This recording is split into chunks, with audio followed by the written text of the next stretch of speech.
right? On the other hand, you have some people that are treating this Black Panther movie as this is if it's a salute to us by us. Just want to show you guys something real quick. Okay. Now, before I get into this side of it, let me play advocate on the other side, what the people are saying, right?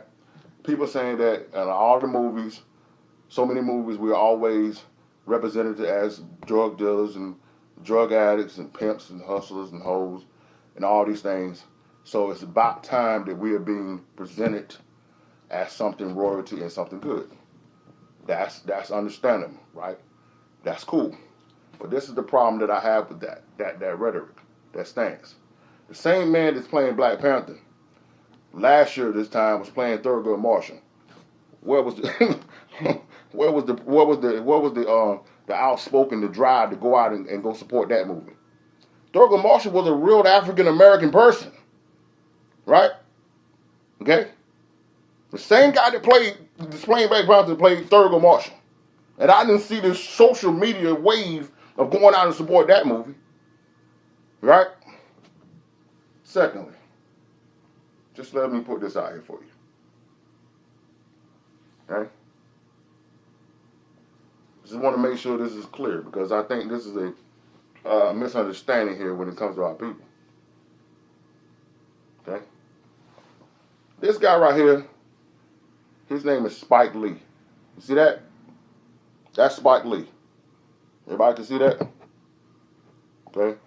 That's Spike Lee. Now, Spike Lee is one of our greatest directors and producers of movies that have spoke to our community. Okay? But this guy's name is Stan Lee. Okay? You see that? Can y'all see that? I know it's a little dark light. That's Stan Lee. Okay?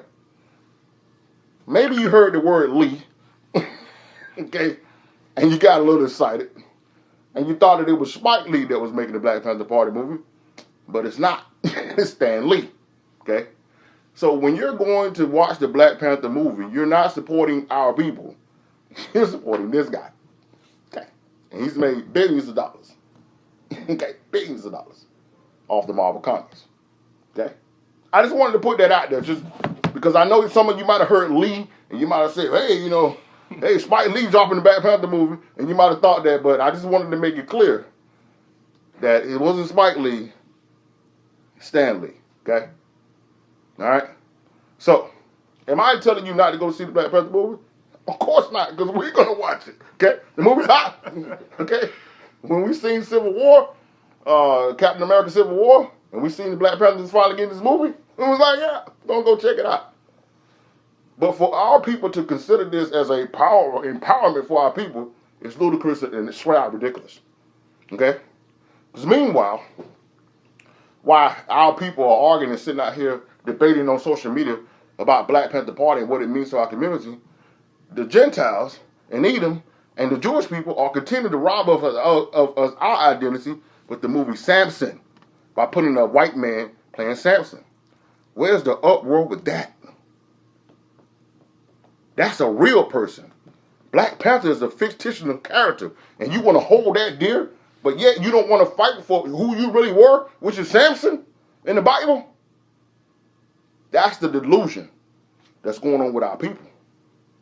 That we want to sit up here and fight for something that's not even real, but your own real identity, who we really are in this Bible. The 12 tribes of Israel, they dropped that movie out of it, and not a person, not a one wink of somebody being upset, or mad about the fact that they're continuing to lie to the people, telling them that the Jewish people are the people, and white people were the God's chosen people when it's us. You understand? So we need to get our priorities straight. And that's why today's lesson is entitled, Separating the Real from the Fake. Okay? We worried about a fake fictitious character fighting for that, and the real man, Samson, who we really are, I ain't hearing a word about it. You understand? So this is what we're talking about here today. Just wanted to put that out there for everybody that's been talking this nonsense about a movie that ain't even real. But go check it out because I know it's going to be hot. Yeah? All right. Now, let's get into the lesson here. Let's go to Isaiah the 14th chapter. Isaiah 14. We're going to look at verses 1 through 3 there. I want you to hold that with your hand.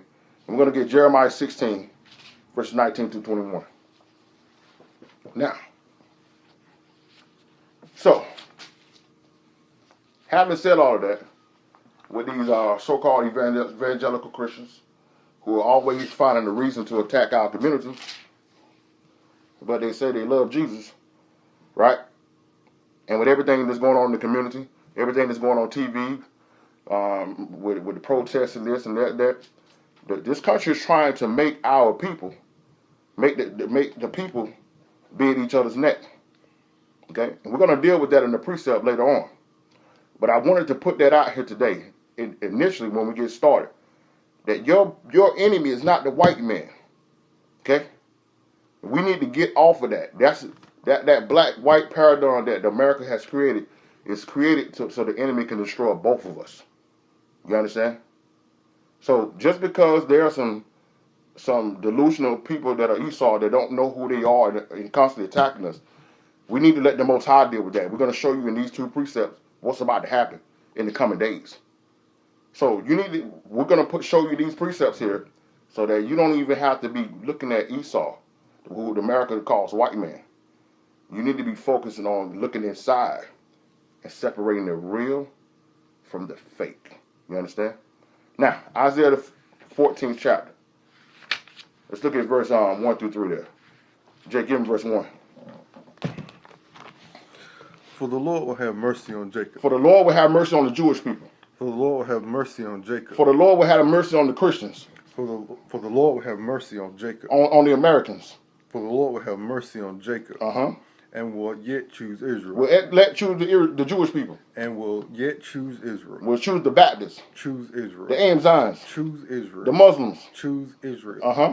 And set them in their own land. That's right. And the strangers shall be joined with them, and shall cleave to the house of Jacob. And shall do what? And they shall cleave to the house of They Jacob. They shall cleave to the house of Jacob.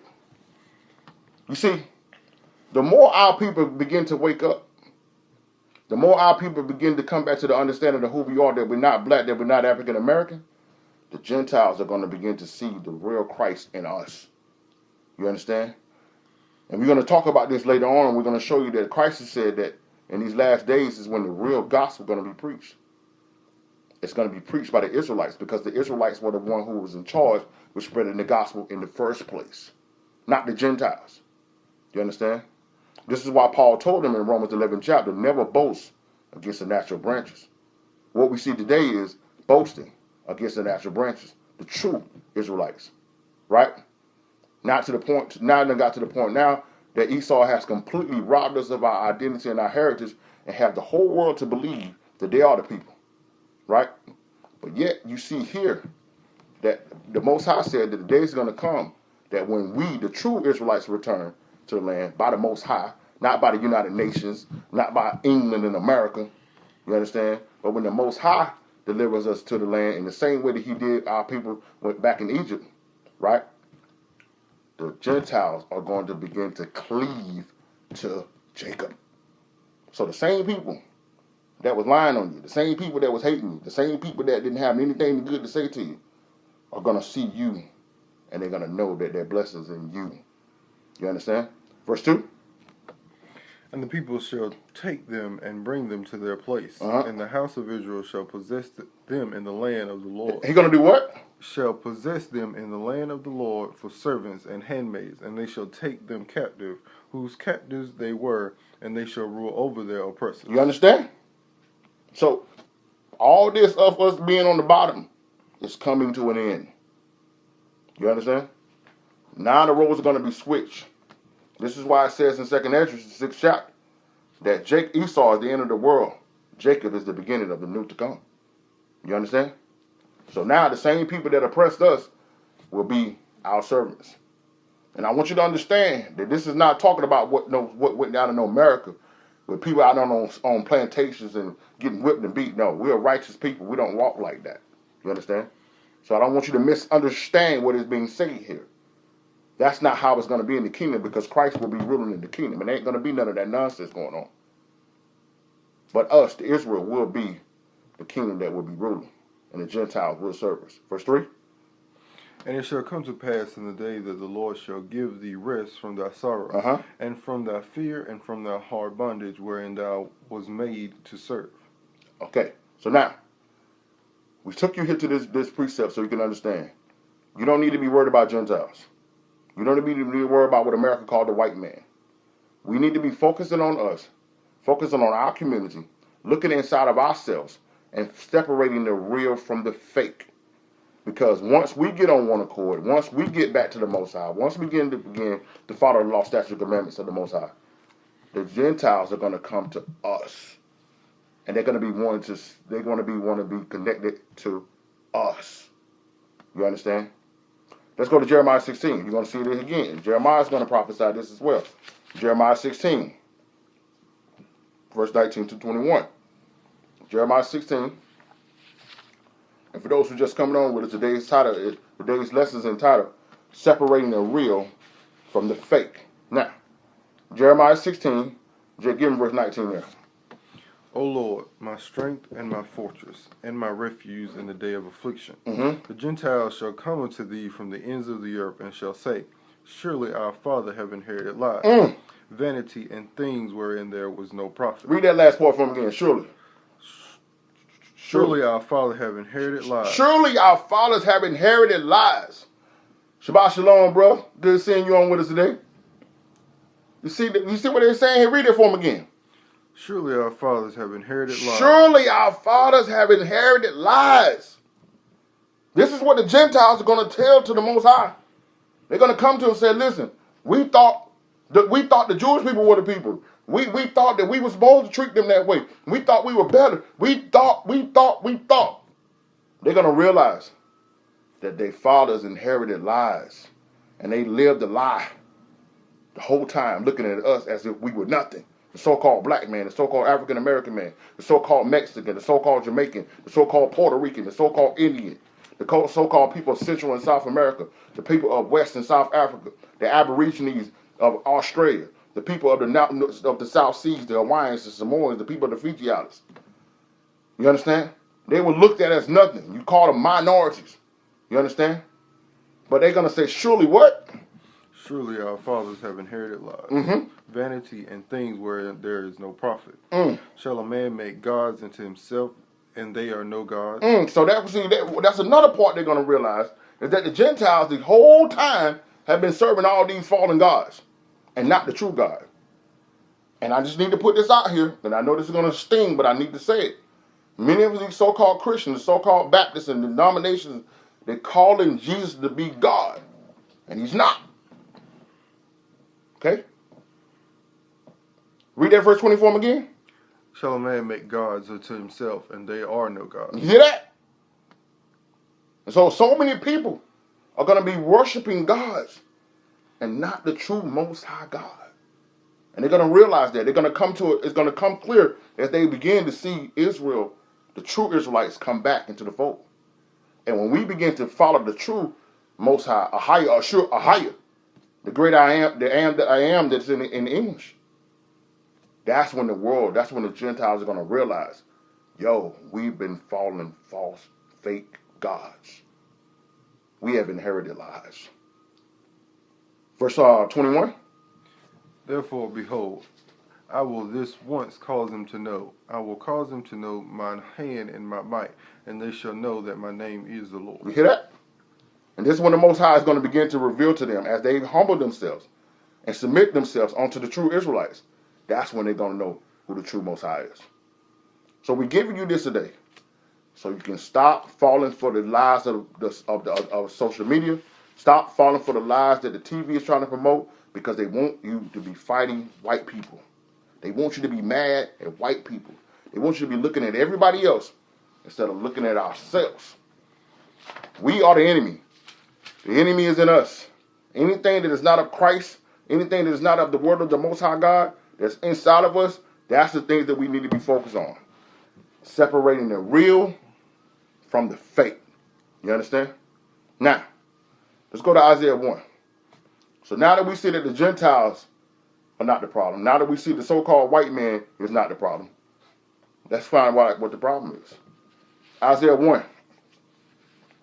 Let's go to verse 2 through 4 there, and I want you to hold that with your hand, and then go to Hosea 1, verse 10 through 11. So we're going to get Isaiah 1, verse 2 and 4, and then we're going to get Hosea, first chapter, verse 10 and 11. We're just giving you these precepts, just setting this foundation before we get into this meat so we can show you this truth. All right? Give him verse 2 there in Isaiah, first chapter. Hear, O heavens, and give ear, O earth, for the Lord has spoken. Mm-hmm. I have nourished and brought up children, and they have rebelled against me. So the Most High is announcing to the world. He's announcing to the whole entire world. You understand? He's letting them know, listen, I raised up a children. I raised up particular people. I nourished and took care of a particular group of folks. But they did what? They have rebelled against me. They have rebelled against me. Verse 3. The ox knoweth his owner, and the donkey his master's crib. But Israel does not, my people does not consider. You see that? So the Most High is putting out there, he said the ox knows who his owner is. The donkey knows who his owner is. But Israel don't know. Israel, the true Israel, is walking around this world calling themselves black. The true Israel out here calling themselves African Americans. The true Israel out here calling themselves Mexicans, Puerto Ricans, Navajos, Mohicans, Cherokees, Jamaicans. You understand? Panamanians, Brazilians, Africans. This is what the true Israelites are calling themselves versus calling themselves who they really are. Read that for them again. Verse 3. The ox knoweth his owner. So the ox know who he is. The donkey his master's The donkey crib. know who he is. But Israel does not know. But Israel don't know. The real Israel out here calling themselves Baptists. The real Israel out here calling themselves Methodists. The real Israel out here calling themselves Christian. The real Israel out here calling themselves Americans. This is the problem. Verse 4. A sinful nation, a people laden with iniquity, a seed of evildoers. Children that are corrupters, they have forsaken the Lord. They have who? They have forsaken the Lord. They have provoked the Holy One of Israel unto anger. They are gone away backwards. They have gone away backwards. This is the real issue. It's not no money. It's not no lack of education. It's not no civil rights. It is the simple fact that Israel don't know who they are. That's the real problem. Now, let's go over to Hosea 1. Let's look at verse 10 here. Hosea 1. Let's look at verse 10. Give verse 10 here. Yet the number of the children of Israel Of the Jewish people. Of the children of Israel shall be as the sand of the sea. Now, in our class that I took the last year, we studied the different religions of the world, right? And in that study, we found out that the Jewish people, people who study Judaism, make up 0.01% of the world. Now, that's what the statistics say, right? Now, read verse 10 for me again. Start that again. Yet the number of the children of Israel shall be as the sand of the sea. Shall be of the sand of the sea. I think 0.01 would take up. You can do Myrtle Beach, and that'll take that up right there. You understand? See, when you begin to match the prophecies of these people, it don't match. This is how we know that they're not the people. You understand? That's right. That's right. That's right. So read the rest of that verse. Which cannot be measured nor numbered. That's right. And it shall come to pass that in the place where it was said unto them, ye are not my people. Where's that place at? In that place in America when they said you was a nigger. In that place in America when they called you black. In that place in America where they told you you was a cursed seed of Ham. They're gonna have to, what's gonna happen? There shall be said unto them, ye are the sons of the living God. Read it for them, that last part again. In that place. That place where it was said unto them, ye are not my people. And that place where they tried to convince you that you was a color for 400 years. And then you graduated to African American. Right? In that place where they told you was a Navajo, the tribe of Gad. When they told you was a Puerto Rican, the tribe of Ephraim. When they told you was a Mexican, the tribe of Issachar. When they tried to convince you over and over and over that you was nobody, that you was nothing, Most High said, what? There it shall be said unto them, ye are the sons of the living God. That's what's going to happen. Right there. And that's what's going on right now. So, from Isaiah, the first chapter, where we see that they're saying that Israel don't know who they are, to the point of the whole world acknowledging that we are Israel, how are we going to get from point A to point B? Today's lesson, it is entitled, Separating the Real from the Fake. Now, let's go to Hosea, the 4th chapter. Let's go turn the page over, go to Hosea, 4th chapter. Slow down here for a second. Now, for those who are just coming on with us, we've been talking about this whole idea of this misunderstanding that America is trying to get us to be internalized and looking at each other as enemies, right? So as long as the enemy can have you thinking that the white man is your enemy, the long way the whole time you can make you think that the man that's across the street is your enemy, then what will happen is that you won't begin to truly, fully follow the Most High and come back to who you really are, and not never notice the true enemy who's really trying to take you down. You understand? So as we talked about here, and we hope that you take the time to go back and look at what we've been talking about here. We told you in Isaiah, the 1st chapter, that Israel don't know who they are. They don't know who they belong to. The real Israel around this world right now have no idea who they belong to. And the Jewish people have used that blindness that took place in Jeremiah, the 17th chapter, verse 4, when he said that we would would no longer have our heritage. They had used that against us, and we have captured and took our true identity. But the jig is up, and it's falling all over the world. Every day, somebody's waking up. And we hope today that some of you that are coming on today are beginning to hear this truth and awakening and understanding who you really are. That you're not black, that you're not an African American. You are from the tribe of Judah, from the nation of Israel. Now, let's see how we're going to have to get to this point, because there's going to be some things that we're going to have to do as a community and as individuals to get to this point. Hosea, the 4th chapter. Start there, verse 1. Hear the word of the Lord, ye children of Israel. Mm-hmm. For the Lord has a controversy with the inhabitants of the land. So right here, straight out, the Most High is saying, listen, I got a problem with my children. I got some issues with my children. There's some things that my children are doing that I don't appreciate. Verse 2? No, go ahead. Because there is no truth. There's no what? No truth, no mercy, nor knowledge of God in the land. You see that? And that is direct